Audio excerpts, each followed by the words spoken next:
أعوذ بالله من الشيطان الرجيم بسم الله الرحمن الرحيم والصلاة والسلام على جميع الأنبياء والمرسلين لا سيما خاتمهم وأفضلهم محمد مصطفى صلى الله عليه وآله وسلم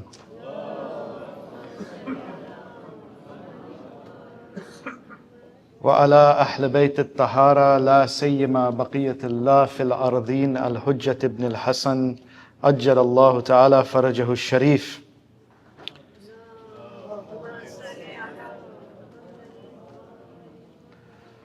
السلام عليك يا أبا عبد الله وعلى الأرواح التي هلت بفنائك عليك منا جميعا سلام الله أبدا ما بقيت وبقي الليل والنهار ولا جعله الله الآخر العهد مني لزيارتكم. السلام على الحسين وعلى علي بن الحسين وعلى أولاد الحسين وعلى أصحاب الحسين جميعا ورحمة الله وبركاته.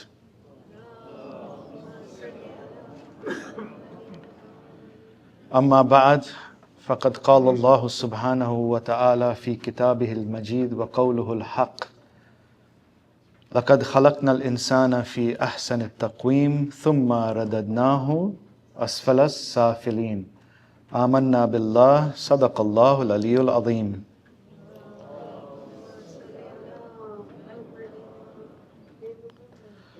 My elders, my dearest brothers and sisters, Assalamu alaikum wa rahmatullahi wa barakatuh. In keeping with our pattern for each night, tonight I wish to dedicate my lecture to honor the artists in our community and the arts. You see, the arts is something that is both underappreciated and underdeveloped in our community. And it makes me very sad. From the painters, to poets, to people who draw, to musicians, and all in between. The arts are an integral part of any society. Similarly, like politics, like education, and all these things, the arts are equally, and I would argue, if not more important. Because the arts are that manifestation of the beauty of Allah subhanahu wa ta'ala, that creativity. And human expression through the arts is Allah's expression. And when we undervalue this, we are suppressing a very, very important part of our human expression. And when we suppress a part of our human expression, then we are not whole and we are not complete. The art, many times, you might find a doctor in a society, might find themselves in a situation where they might face a dilemma, or they might face an issue at work. Sometimes they'll go in the car, they might turn on something, and that art might calm them down and give them new perspective. When we walk around in nature, nature is also, it's Allah's art, nature is Allah's canvas. So we go into nature. Many times it'll be a poem we read. Many times it'll be a piece of art. Every piece of artwork, again, I will say it again, every piece of art is a form of human expression, and that human expression is Allah's own expression, manifestation from His beauty. So today I encourage my community to develop your arts, to encourage our kids, those who are in the arts, to continue to encourage them. There is a lot of creative talent in the community. I see it. But unfortunately, because our mindset is a certain way, we don't invest in the arts. We don't encourage the arts. In our community, it's the classic, beta, you have to earn a paycheck, right? Well, I would encourage us as a community to start paying that paycheck and encourage the creativity, because it is that important. So I salute all the artists in our community all over the world. Allah bless you. Allah increase your creativity, and may Allah continue to give you tawfiq to continue to inspire the hearts with Allah's beauty. Please recite a salawat.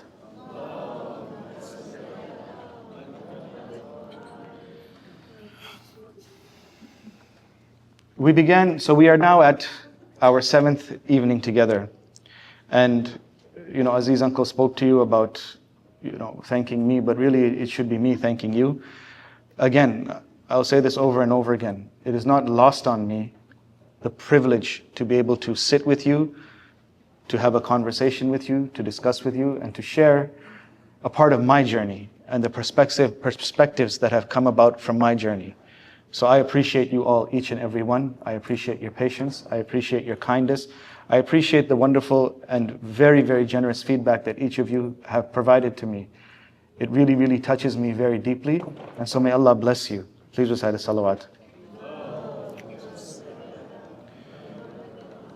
We began our first night by exploring the fitrah and the concept of Ihsan al-Kamil. That fitrah, that thing that Allah, that beautiful mercy Allah put into us, which every single human being has. We looked at it as a container containing the 7 virtues that Allah subhanahu wa ta'ala has put in each and every one of us. The ones He identifies explicitly that He loves in the Quran. So we went through taqwa, we went through sabr, we went through tawakkul. I always do this. So we started with taqwa, we went to sabr, we did tawakkul, we did qist, right? And then we moved on, and then we branched out a little bit. Because once we had that foundation of taking things inside, we thought, let's take a peek outside and see what that looks like. But we also looked at it through the lens of ourselves as well too. Tonight we move on to the next one of the 7 virtues, which is ihsan. Allah subhanahu wa ta'ala about ihsan says in the Quran, الَّذِينَ يُنْفِقُونَ فِي السَّرَّاءِ وَالضَّرَّاءِ وَالْكَاظِمِينَ الْغَيْظَ وَالْعَافِينَ عَنِ النَّاسِ وَاللَّهُ يُحِبُّ الْمُحْسِنِينَ. Those who spend in the way of Allah in ease and adversity, and restrain their anger, and excuse the faults of people, and Allah loves the virtuous, the muhsineen. Okay? So tonight we explore ihsan.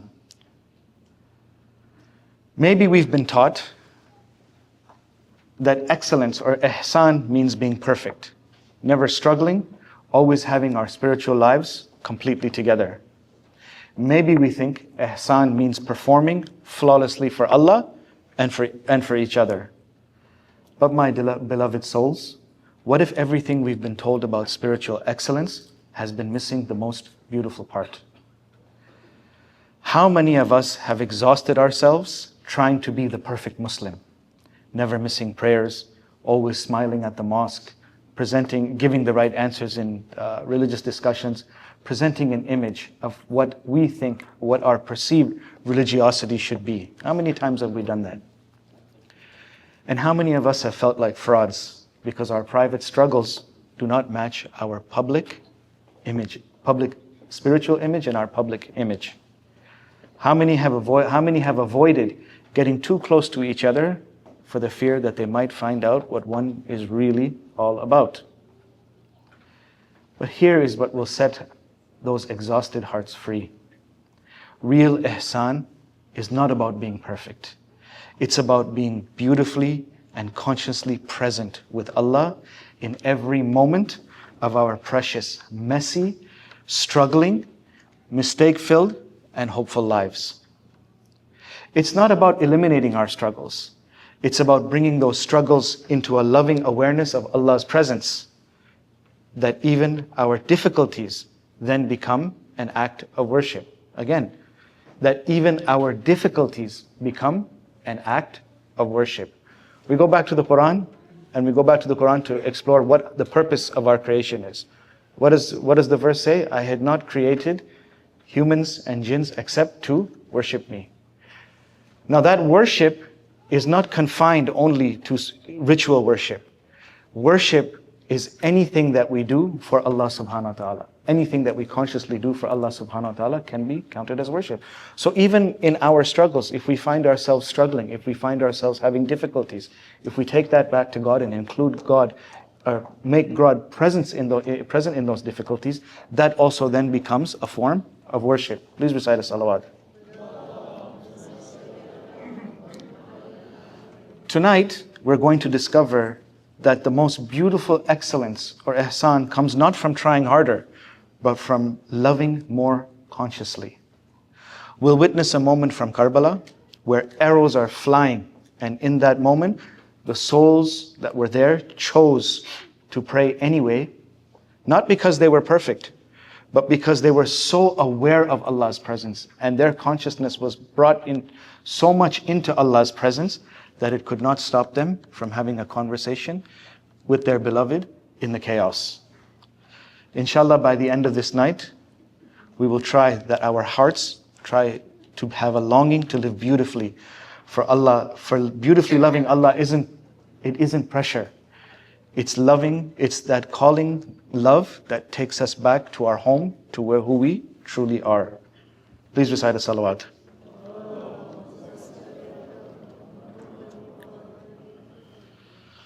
The noble messenger of God, that most beautiful, that most complete, that most loving, that most kind, that most generous, that most conscious human being, tells us about ihsan.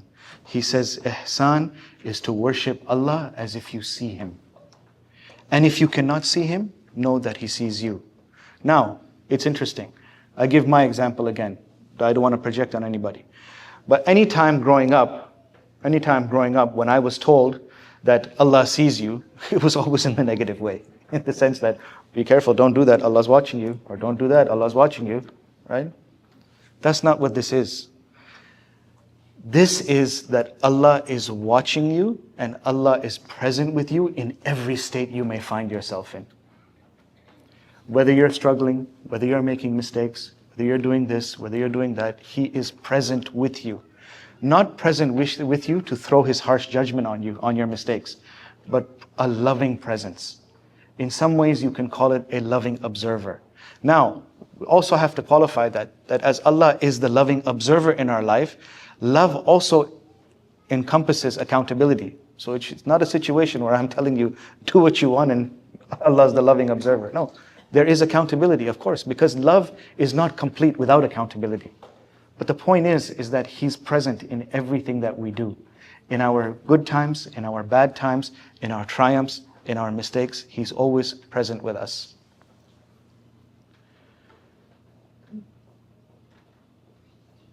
Ihsan is like being so aware of Allah's loving presence that every moment becomes a conversation with Him.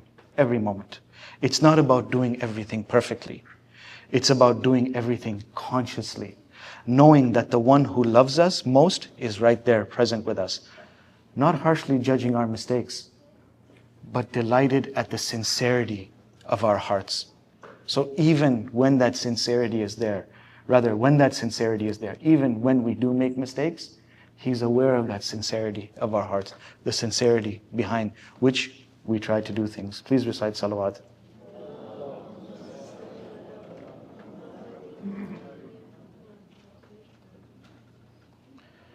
When Allah declares His love for the muhsineen, yani the people of ihsan, those who practice ihsan, He's not loving our perfection, as I said. He's loving the moment we remember He's there with us. When we choose to be present rather than just going through the motions. When we offer Him our sincere hearts, even if our actions aren't flawless. I'll tell you by way of example, right? This issue of trying to be perfect in front of Allah, right? Many times we find ourselves in a situation where we're tired and getting up to pray might be difficult. Whether it's in the morning, whether it's in the evening, to say our prayers, we might find difficulty. What Allah is saying to us in those moments is, you just come. Just come and make yourself present. I'm not expecting you to have full presence of heart and that full tawajjuh and that full, this thing. Just come. I'm just inviting you to just come and be with me. Once you're with me, we'll take care of the rest. So it's that ability to be present with Allah subhanahu wa ta'ala. We come to our sajadas, not as perfect. We're tired, we're exhausted. All He's saying to us from His mercy, just come. Just come to the prayer mat. That's all I'm asking. Just be present. That's all. Every time we bring that consciousness to what we're doing, we join the ranks of those who Allah loves. There's a wounded understanding of excellence that has broken many of our beautiful hearts. The belief that to please Allah, we must never struggle, never doubt, never feel overwhelmed, never feel mistakes. And this spiritual perfectionism, I call it, it whispers cruel lies to us. Number one, if I was really spiritual, I wouldn't feel anxious. Good Muslims don't struggle with difficult emotions. Real excellence means never failing at anything, especially as it pertains to our relationship with Allah subhanahu wa ta'ala. Allah only loves you when you're performing perfectly. So in the social media age, this pressure has intensified. We see Instagram-worthy spiritual posts, or any post for that matter, creating curated images that never show our humanity or our real struggles. Community leaders who seem to have transcended all human concerns. I repeat this one. Community leaders who seem to have transcended all human concerns. Constant comparison with others who appear more religiously practicing than us. Shame about needing therapy or medication for mental health. Fear of admitting doubts or questions about faith. Why this crushes our souls? We confuse ihsan with impossible perfection. The most tender parts of our hearts begin to die. How? Number one, we become afraid to be real because real feelings seem unspiritual. We hide our struggles when Allah wants to walk with us through them. We lose the joy of sincere effort because nothing feels good enough. We become judgmental of others because we're so harsh with ourselves. If you remember, when we were talking about in the lecture of Sabr, when we suppress our own emotions and we conflate patience with numbness, we also project out our impatience with others because we're not patient with ourselves, right? The same thing with judging. We become harsh with ourselves, and if we judge ourselves harshly, then naturally that's going to manifest, and we're going to judge others harshly. We miss the gift of growth because mistakes feel like spiritual failure. False excellence creates endless anxiety. Why? Because number one, we're worried about whether we're doing things right. We can't rest because it feels lazy to rest. We can't enjoy simple pleasures because they seem unspiritual. We exhaust ourselves trying to control our image instead of allowing ourselves to be real, which is the fertile ground for our hearts to grow. True ihsan is like learning to dance with Allah. He inspires us by causing us to move, and He brings the music. Right? We bring our sincere hearts. He brings the grace that makes it beautiful. It's not about eliminating our struggles, but about bringing those struggles into a conscious relationship with the one who loves us exactly as we are, whilst calling towards who we are becoming. Please recite a salawat.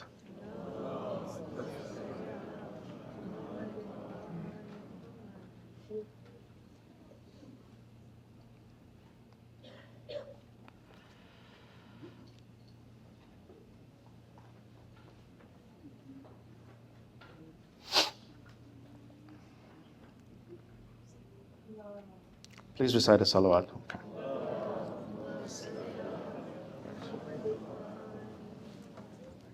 So, to me, the way I understand ihsan, looking at it through my training and looking at it through my psychotherapeutic lens, it's about presence. It all comes down to presence.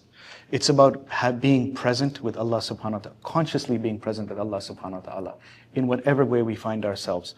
That presence then allows the space for us to be aware of Allah's presence in our lives, which then moves us towards transcendence. So let me share with you a story about this presence.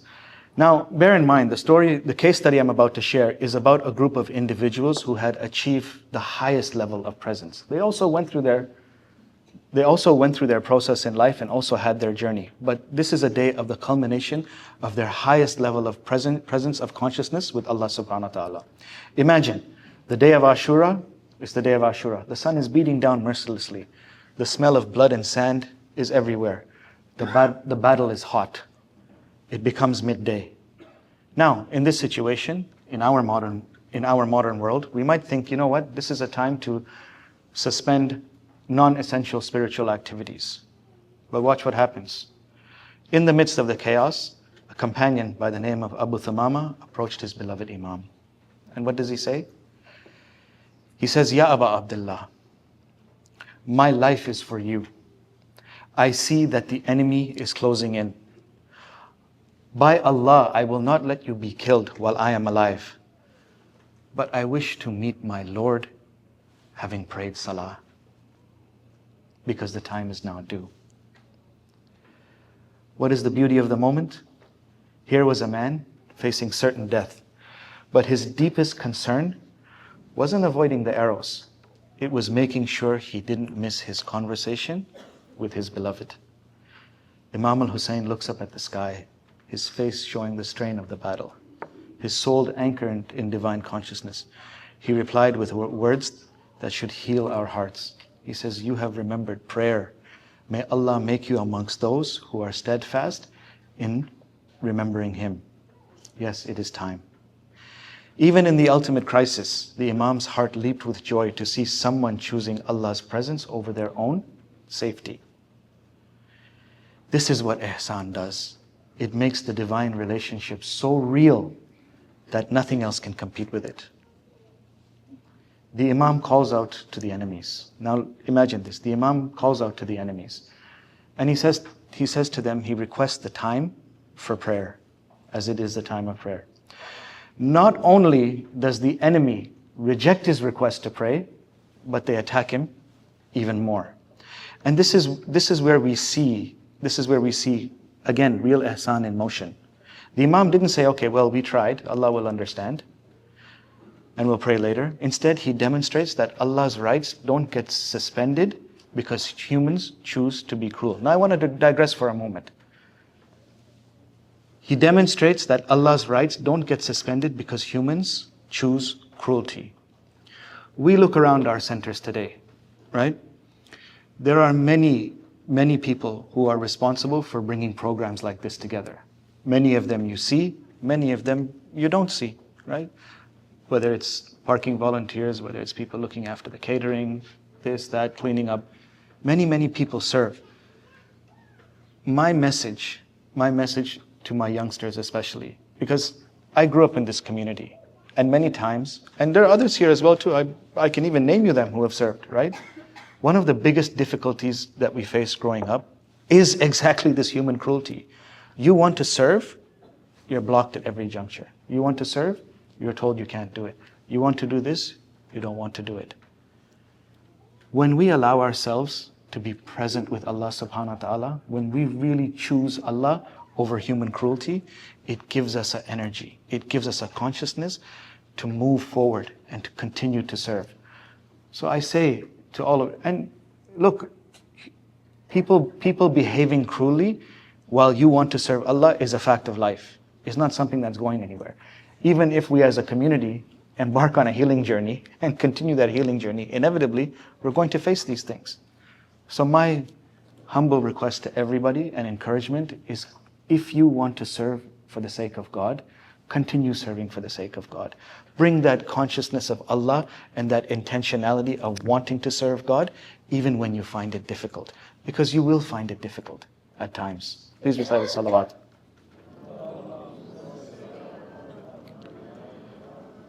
The Imam gathers his companions, the remaining who are left of his companions, and he prays the Salatul Khawf, it's called, the prayer of fear. As the Imam begins to recite the prayer, in front of him, there is a man blocking him from taking the arrows, right? One companion in particular, Sa'id bin Abdullah al-Hanafi, positions himself directly in front of the Imam. As the prayer continues, arrow after arrow struck his body. His shield took hit after hit. His armor was pierced, but he didn't move a single step. He absorbed every arrow meant for the Imam into himself. When the prayer finally concludes, Sa'id collapsed to the ground, his body filled with wounds. In his final breaths, he turns to the Imam with eyes full of light and says, O son of Messenger of Allah, have I fulfilled my covenant? The Imam, his heart breaking with love and gratitude, replies, yes, you are before me in paradise. What does this sacred moment teach us? Number one, excellence includes rather than excludes our humanity. See how their prayer wasn't separate from the battle? It was right in the middle of it. In life, this is how it is. Many times when we want to do good, It is in the middle of chaos.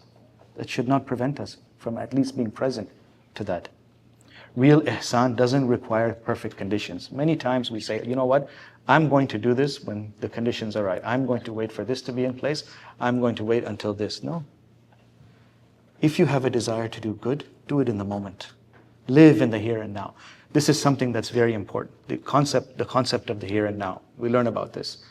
Many times when we want to do good, we're either influenced by the past, we're either influenced by the toxic sort of interventions of the past that make us stuck, or we're influenced by fear of the future.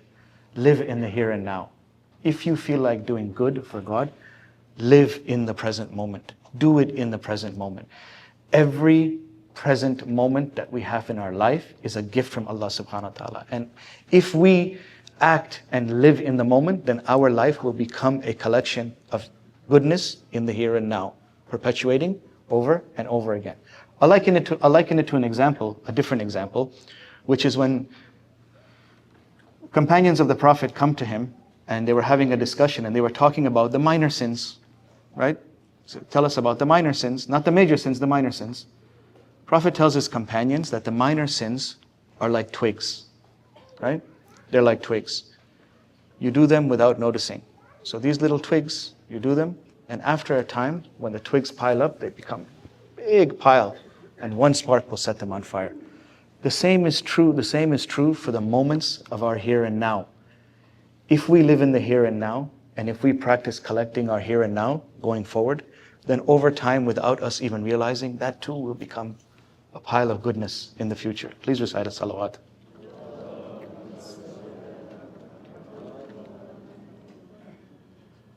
Number 2, collaborative beauty.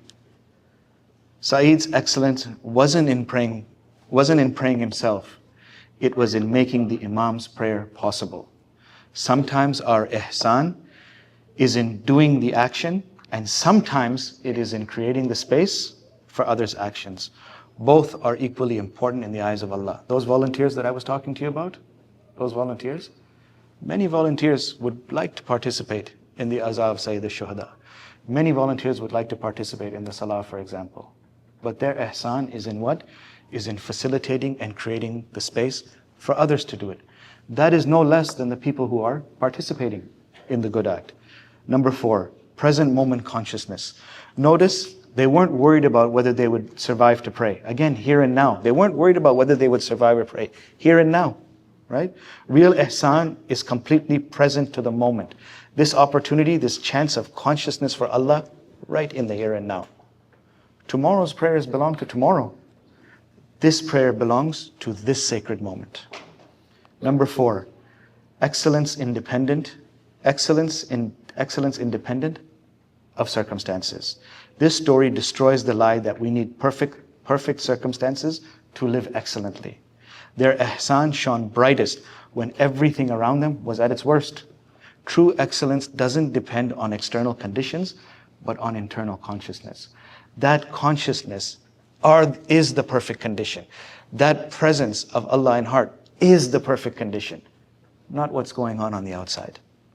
Number 5, love makes everything sacred. This most beautiful truth. They prayed with arrows falling around them, not because they were trying to impress anybody, but because their love for Allah was so real that nothing could interrupt their conversation with Him. When we truly love someone, we want to be with them regardless of the circumstances. We will move heaven and earth to be with those who we love. Please recite a salawat.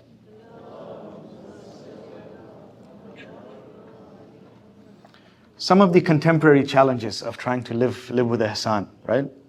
We live in an age of unprecedented distraction. Unprecedented distraction. Our phones are buzzing every few minutes. Social media feeds are going. News cycles creating constant anxiety amongst all of us. Work demands immediate responses. In this environment, the kind of present moment consciousness that Abu Thamama showed feels almost impossible. Our culture the second thing is the productivity trap. Our culture equates excellence with productivity, efficiency, and measurable outcomes. We're taught to optimize everything, to multitask, to always be doing more, right? But ihsan isn't about doing more things. It's about bringing more consciousness to whatever we are doing. And I want to, again, digress here for a moment. We, in the modern world, are no longer human beings. We have become human doings, right? It's always about doing this, doing that, doing that. Let's go back to the Quran. Look at the language of Allah subhanahu wa ta'ala. Look at that. And the language of Allah subhanahu wa ta'ala in the Quran reinforces the notion that we are human beings, because look at how He created us. If you look in the Quran, He says, إِنَّمَا أَمْرُهُ إِذَا أَرَادَ شَيْئًا أَن يَقُولَ لَهُ كُن فَيَكُونَ. Right?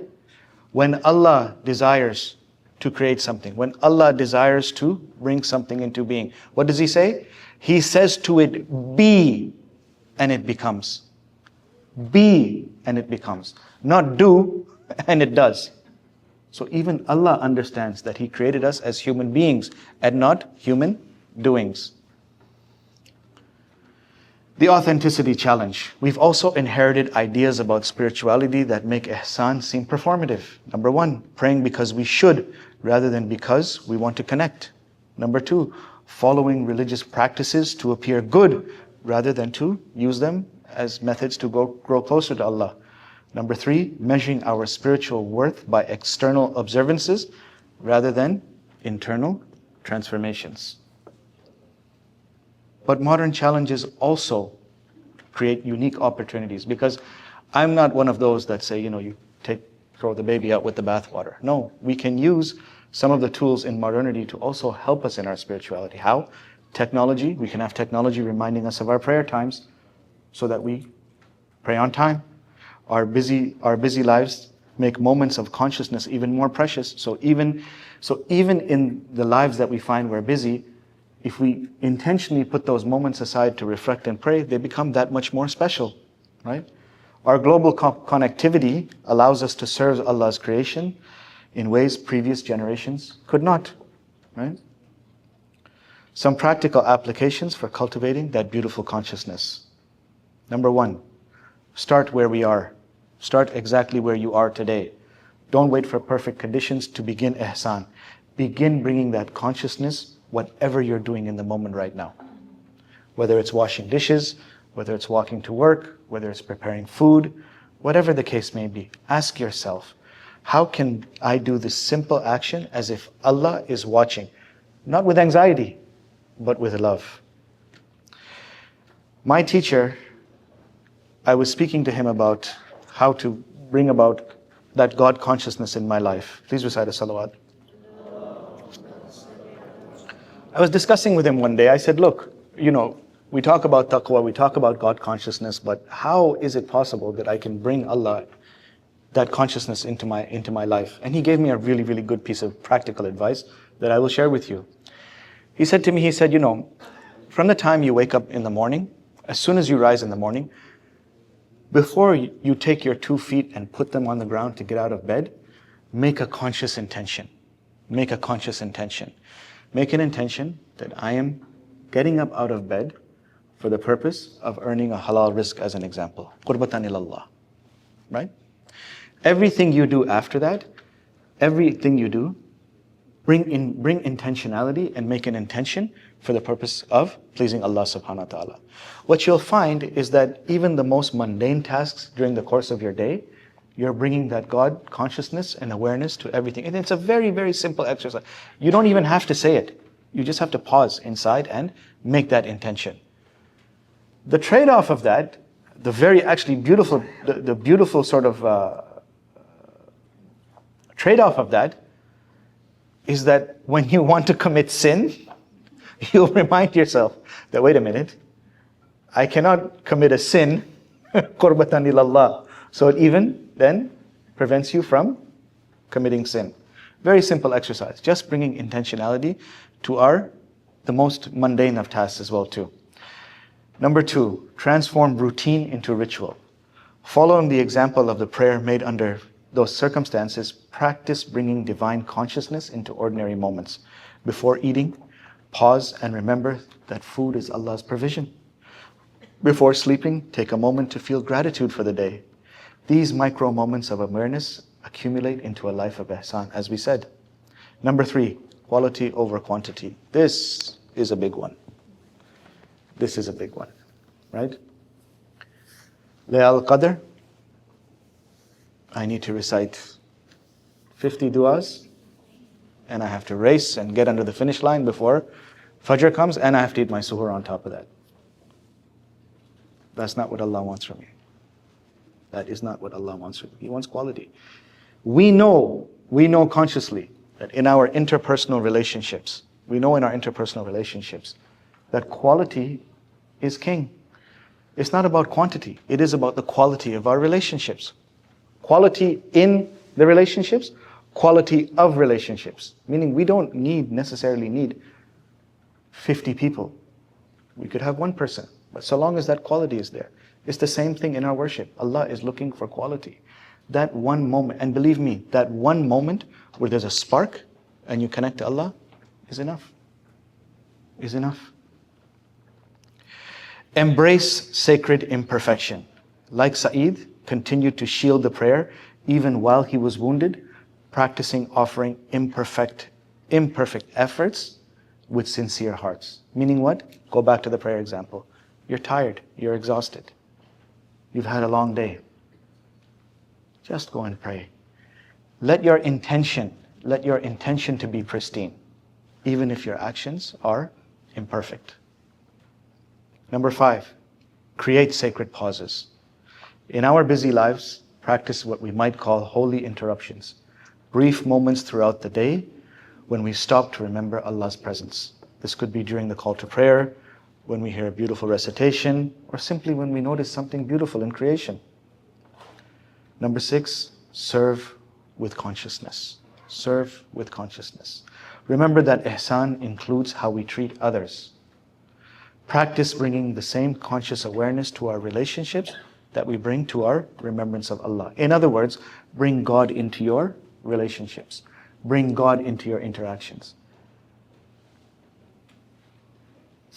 Listen with full presence, speak with intentional kindness, and serve others as if we were serving the Creator Himself. Because in a manner of speaking, serving others is to serve Allah. Again, worship, our broad definition of worship. To serve others is part of worship. Please recite a salawat.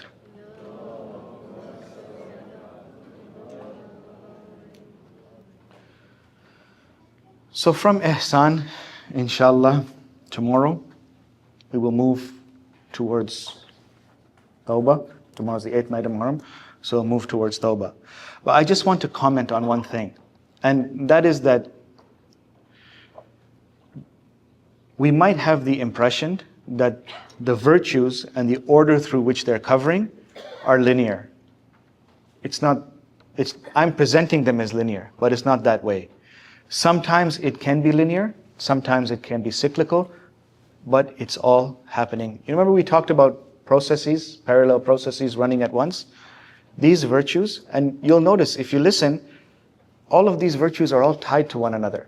There's a lot of overlap between all of them. So it's not that you have to, start with the fitrah and then practice taqwa to sabr, sabr to tawakkul to qist, and then qist to ihsan. No. They're all moving together at once, beautifully in harmony in each and every one of us. And they have that overlapping. Each one of these is the face of a very beautiful diamond that exists in each and every one of us.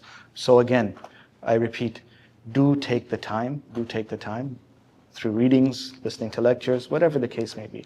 Learn more about these virtues because, as I said, they are innately part of us.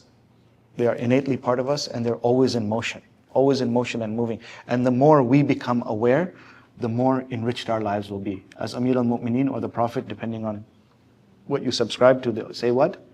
Man arafa nafsahu faqad arafa rabbuh. The one who knows himself knows his Lord. This is about practicing self-awareness. Please recite salawat.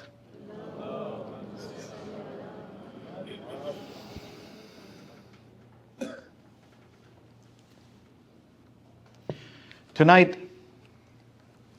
in our eulogy, we commemorate a young boy whose ihsan was at such a high level, his God consciousness was at such a level that he recognized what he was facing, where he was going to go, what his destiny was and what his fate was. Qasim was the son of Imam Hassan al-Mujtaba. He was a 13-year-old boy. When he saw on the day of Ashura that the companions had all gone out and had given their lives for Imam al-Hussein, and after that he saw his cousin Ali al-Akbar and other youths from the family going, he came to his uncle. And he said to his uncle, "My dear uncle, please, will you permit me to fight?" His uncle looked at the young boy and said, "Qasim, you are the last remaining memory of my brother. You're all that I have left of my dear brother. How is it I can let you go?" Qasim said, "Uncle, this is true, but am I also not a part of you? Am I also not from you?" His uncle looked at him and said, "Qasim, what do you think of martyrdom?"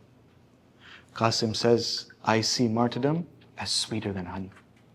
Sweeter than honey. All the books of Maqatil and eulogies record this, that he said, "I see death as sweeter than honey." In that moment, Imam al-Hussein granted permission for Qasim to go. It is reported in some of the sources that he wore the shirt of his father under his armor, and that his sandals were too big for him. Nevertheless, this young boy went out into the battlefield. When he went out into the battlefield, the enemies mocked him and said, "Hussein, you have sent a child. You've sent a child to us." Qasim fought gallantly and bravely until he was struck and fell to the ground. When he fell to the ground, he called to his uncle, "Ya Amma, please come and save me." Imam al-Hussein rushed out from the camps and went to the battlefield. And when he found the body of his nephew, he says to Qasim, "Qasim, it is difficult for your uncle to see you in this state. It is indeed difficult to see you in this state." He gathers the body of Qasim and takes him back to the camp. Ala la'natullahi ala al-qawm al-zalimeen. Inna lillahi wa inna ilayhi raji'un.